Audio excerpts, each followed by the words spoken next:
ഡൽഹി സർവകലാശാലയുടെ കീഴിലുള്ള കോളേജുകളിലേക്കും ഇന്ത്യയിലെ പ്രധാനപ്പെട്ട വിദ്യാഭ്യാസ കേന്ദ്രങ്ങളിലേക്കും വിദ്യാർത്ഥികളെ റിക്രൂട്ട് ചെയ്യാൻ ജമാഅത്തെ ഇസ്ലാമി ഒരു പദ്ധതി തയ്യാറാക്കിയിട്ടുണ്ട്. അതിവിടെ നടപ്പായിക്കൊണ്ടിരിക്കുകയാണ്.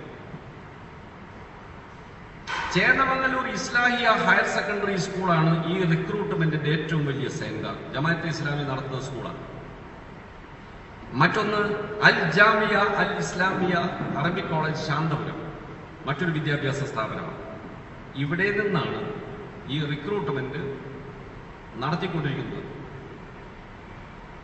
മറ്റൊരു പ്രധാന കേന്ദ്രം നേരത്തെ പറഞ്ഞ പ്രച്ഛന്ന വേഷത്തിലുള്ളതാണ്. നിങ്ങൾക്ക് ഒരിക്കലും തിരിച്ചറിയാൻ പറ്റാത്ത വേഷം. സിജി എന്ന് പറയുന്ന ഒരു സ്ഥാപനമുണ്ട് കേരളത്തിൽ, centre for career guidance institute.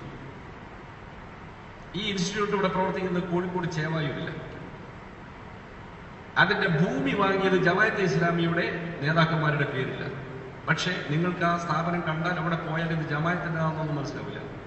Career guidance, SSLC കഴിഞ്ഞാൽ, ഹയർ സെക്കൻഡറി കഴിഞ്ഞാൽ, ഡിഗ്രി കഴിഞ്ഞാൽ അങ്ങനെയുള്ള ഒരാൾ അവിടെ ചെന്നാൽ അവർക്ക് ഭാവി പഠനത്തിന് ഏറ്റവും നല്ല കോഴ്സുകൾ ഏതാണ്, സ്ഥാപനം ഏതാണ് എന്ന ഗൈഡൻസ്, അവിടുത്തെ എൻട്രൻസ് പരീക്ഷയ്ക്ക് എഴുതാനുള്ള കോച്ചിങ്, ഇതെല്ലാം കൊടുക്കുന്ന സ്ഥാപനമാണ്. അവിടെ ചെന്നാൽ അതൊരു വിദ്യാഭ്യാസ സ്ഥാപനമാണെന്ന് പറയാൻ പറ്റും.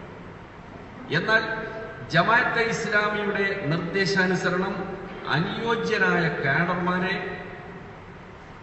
ഡൽഹി സർവകലാശാലയ്ക്കുള്ള കോളേജുകളിലേക്കും ജവഹർലാൽ നെഹ്റു യൂണിവേഴ്സിറ്റിയിലേക്കും മറ്റും റിക്രൂട്ട് ചെയ്യുന്ന ഒരു പ്രധാന കേന്ദ്രമാണ് ഈ സിജി. പ്രച്ഛന്ന വേഷം നേരിട്ട് ജമാഅത്തെ ഇസ്ലാമി നേരിട്ട് നടത്തുകയല്ല. ഇതിന്റെ ഭാഗമായി ഡൽഹി യൂണിവേഴ്സിറ്റിയിലേക്ക് റിക്രൂട്ട് ചെയ്യപ്പെടുന്ന കുട്ടികളെ ജമാഅത്തുകാർ മാത്രമാണെന്നില്ല, സുന്നി വിഭാഗത്തിൽപ്പെട്ട കുട്ടികളായാലും അവരെടുക്കുന്നുണ്ട്. നാദാപുരം മേഖലയിൽ നിന്ന് പ്രത്യേക ഊന്നൽ കൊടുക്കുന്നു എന്നാണ് ഈ റിക്രൂട്ട്മെന്റിന്. കാരണം നാദാപുരം മേഖലയിലുള്ള മുസ്ലിം കുട്ടികളിൽ മാർക്സിസ്റ്റ് വിരോധം കൂടുതലാണെന്നാണ് അതിന് കാരണം. അവിടെ ഇത്തിരി സംഘർഷം കിടക്കുന്നുണ്ടാകുന്ന സ്ഥലമാണ്. എന്നിട്ട് ഇവർക്ക് അവിടെ താമസിക്കാനുള്ള ഹോസ്റ്റൽ സൗകര്യം ഇവരുണ്ടാക്കി കൊടുക്കുന്നു. 25,000 രൂപ വരെ ഒരു മാസം ഒരു കുട്ടിക്ക് ചെലവഴിക്കുന്നു.